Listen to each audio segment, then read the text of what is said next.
Welcome back to my channel. If this is your first time seeing me, my name is Kaylee. I am a graphic novelist and painter, and I'm using this series as a way to document the process of my second graphic novel. The reason I'm making these videos is, first of all, because it's really fun for me, but also because I am a strong advocate for finding daily ways to be creative. No matter who you are, what your job is, you don't have to be doing a large project in order to be considered a creative person. If you are doing a creative project that is quite large, I hope that these videos can support your process because I know how grueling it can be. But these videos are for anyone and everyone who is just interested in incorporating a little bit more creativity into their lives. I really hope to support that, and I'm happy you're here. We're going to be picking up where we left off last time, so if you haven't seen the previous videos, that's perfectly fine. I'm going to leave them linked and put a little card on the screen in case you are interested in seeing them, but it's not necessary. I'll give a quick refresher on where we're at in the story, and we'll get right into these pages, so I'm really excited. In the last video, this is the page that we ended on. The narration reads, "A deep impulse to protect what I really was." This graphic novel is basically a surreal memoir set in my high school days.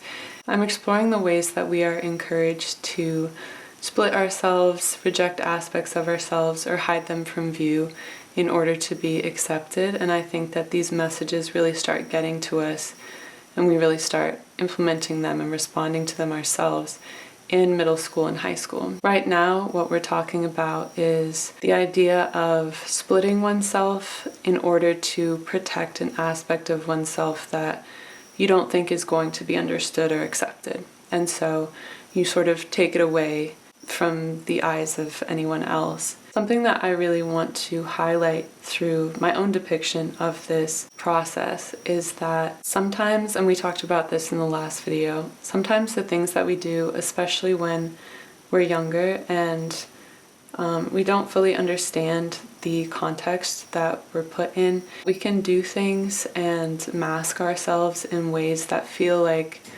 oh, there goes the heat. And we can mask ourselves in ways that feel as though we're protecting ourselves, but they can end up being detrimental to us because the rift that forms between our public self and our private self, we can start feeling a sense of separation between who we really are, and we wonder if we'll ever really be understood. Anyway, let's actually get into these new paintings. But that's what we're talking about. Excuse me. Little leaf. Okay, so here's the next one. All right. This says, okay, so the narration before was a deep impulse to protect what I really was. And then this one says, is what turned her into a secret. So again, it's this kind of compassionate beginning. We try and protect parts of ourselves and then they become secrets. We're going deeper into that sort of forest that was in her mind. And we see these little columns, a star. This is a motif that appears a lot. And then behind the star appears this structure. So hands are beginning to pull aside the roots or the branches, whatever these are. I just really like painting these. So it's kind of like when you go through the forest or some very dense vegetation and you discover something, like you come upon like a glade or something like that. I don't know if that's the right word, but you got what I'm saying. A vista, if you will. Okay.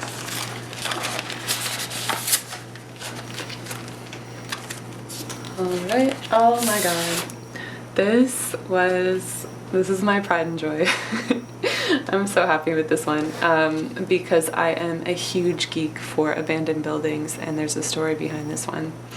So we have the little figure right here, an overgrown building here, kind of magical, and then it's nighttime, there's stars, there's a little shooting star right here, couldn't resist. I was very nervous to paint this because first of all, this was a real place, it no longer exists. I just thought when I stumbled upon this place, I thought it was so cool. I wish I'd have been able to be there in person, but I just found a photo of it.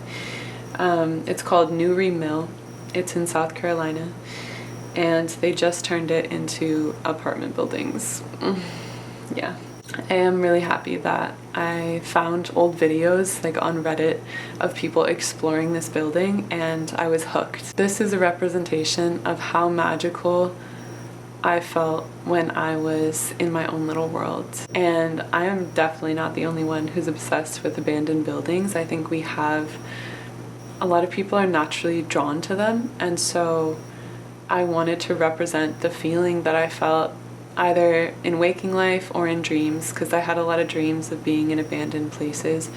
And I was so afraid that I would not be able to do this justice, but I am really happy with this. I have all of my materials linked down below. There's not a lot, but I was using for like the tops of the trees and this little white texture over here for the leaves, I was using Dr. P.H. Martin's Bleed Proof White.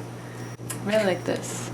I also just like the jar. Honestly, I bought it because of the packaging, but it does work really well. So I'm literally just drawing the experience that I want to have. Like, this is my dream. If I could be in this place and just get to go explore this building, I would be so happy. Okay, so this one says, stealing away from a prescribed life. So she's walking into the place she's starting to explore. With this wreath of leaves here, I went in depth on what this means in my Patreon, which if you're interested, I'll link it down below.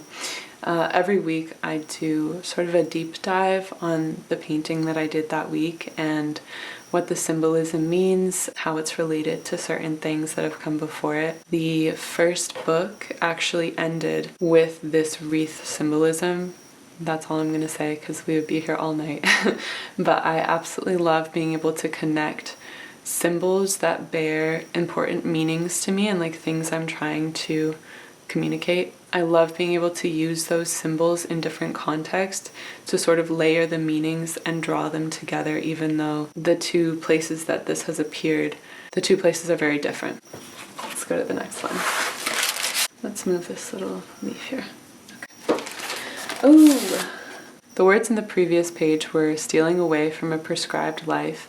And then in this page we have, I came home to myself. So she's feeling around this overgrown wall and she's pulling apart these vines, and under the vines is this painted eye here. I feel the need to let you know that I am not a poser. When I was in high school, I used to graffiti eyes in all of the abandoned places that I would visit. I'll try and find a photo. I love this one. Maybe I just love it because it's so personal to me, but this idea of going into an abandoned place, something that feels like so magical and familiar, even if you've never actually been there, pulling aside the vines and finding on the building evidence that you were there. I just think that's so, I love that feeling. The idea of coming home to oneself. She's coming home to this aspect of her that has contributed to her inner world. If the building or like this entire space can be seen as her inner world, graffiti is a contribution to it. One of the big morals that I want to portray through my work is the importance and the power of intentionally contributing to one's own inner world. And so in this case, she has contributed. She's done something within that world. Next, so she came home to herself, but each time I returned, it was as if, and tell me you did not have Converse high tops in high school. As she's pulling these vines apart, she's seeing the graffiti. At her feet, she finds this overgrown object. So let's see what it is. The previous narration was, but each time I returned, it was as if years had gone by in my absence. It's a spray can. So the spray can, we can assume that she had previously used to paint the eye. So it was as if years had gone by. Years hadn't actually gone by, but I'm trying to represent the feeling of coming back to yourself after a long time of not being with yourself, and how each time you separate yourself from a big part of you, when you finally return to it, it can feel like you were gone forever. So this is what that's representing for me. This one I'm still working on. Sometimes I hop around. Oh, this was a lot of fun. I had no idea how to do this, so this was like one of the more challenging things for me. Obviously, I love drawing hands, and that's never a problem, but I was a portrait artist before I started doing graphic novels, so in my mind, I'm still very much a novice when it comes to perspective and landscapes and things like that. The human body I can do, but all these landscape stuff, it's been so much fun for me to learn and really challenging. I ran full tilt into my own mind because, let's see, more and more, and we have the figure going up the stairs within the building, and she's looking out the window. You can see sort of zooming out the structure that is overgrown. These little leaves, again, I was just using the bleed-proof white. I will have it down in the description if you would like to get that. I think you can get it at most art supply stores. It's like, I want to say like $5, $6, but it lasts. Like, you only need a tiny bit. If you do get some, only take like a tiny bit, because first of all, it dries fast in your palette, but second of all, it is extremely, the viscosity is very thick and it is opaque. So because more and more I felt very lonely in a body. I would say this one was my favorite to paint. This was such a pleasure. I feel like I really represented my thoughts and what I wanted to say, which is the best feeling for me. So the figure is still here looking out. Let me get the other one for comparison.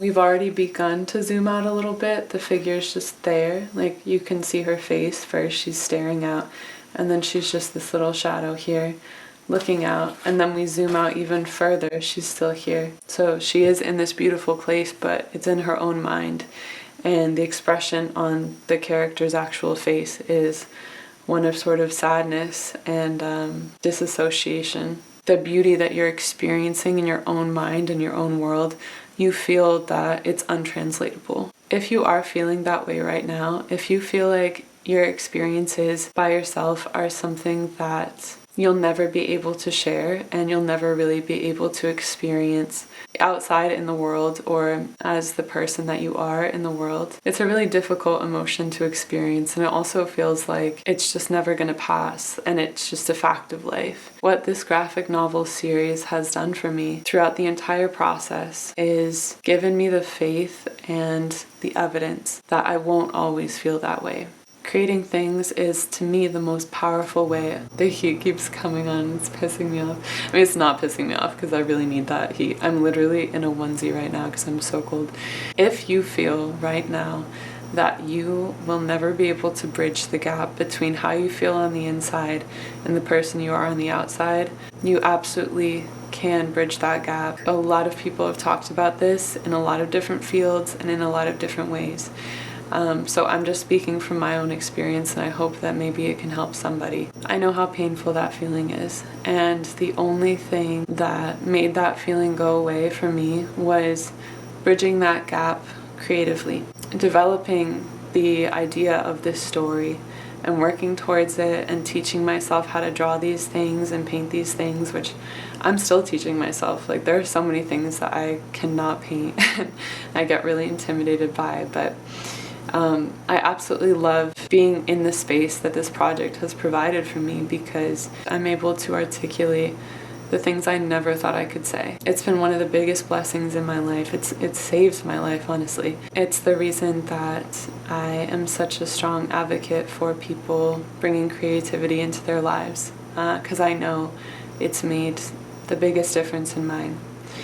And just talking about 2025 goals and stuff like that, I am really proud of myself that I was able to pretty much meet my production goals for this graphic novel this year. I'm hoping to finish it by the end of next year. That would be great. Another thing that I'd really like to do, came out with my first graphic novel. I ran a Kickstarter for it a couple months ago and it was successful. Thank you so much for everyone who supported. And so the books are being printed right now. And there was an option on the Kickstarter where you could donate a book to a high school. and I'm really, really excited to get to go tour some high schools next year, bring them some books, and just have a chat with the students about what I did, what their own artistic practice is like, what their goals are like, any questions they might have for me. That's like a big calling on my heart right now. It's been one of my biggest dreams for the past 6 years of working on this project, to be able to go sit down with high schoolers and talk about this, and college students too. A few weeks ago, I was invited to be the judge at a student art show at a local community college here. And I know the professor, like the main art professor there, Carson, he's incredible. He's a graphic novelist, and he's really helped me out and just been such an amazing support.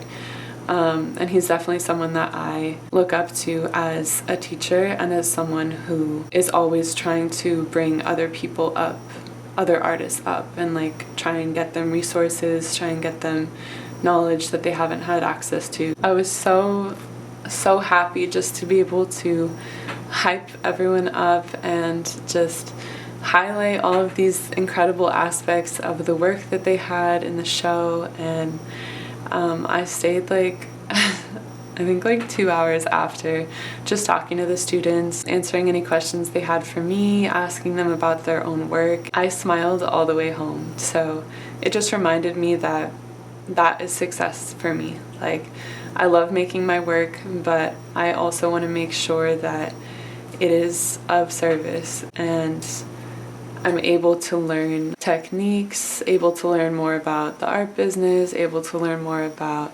creating and carrying out a big project, all these things, so that I can share them and so that I can be of service in other people's creative process, because everyone has it in them, and I just hope that I can be of support and provide any tools that I can to people as they go about this process themselves. And that's the reason that I'm on YouTube, because that's something that I hope that I can provide to you. So if you made it to the end of this video, thank you so much, and I hope that I've given you something of value today. If you have any questions at all, you can leave them in the comments below. I'm really hoping that I can finish this book next year, and I'm going to do that by painting at least 5 pages a month.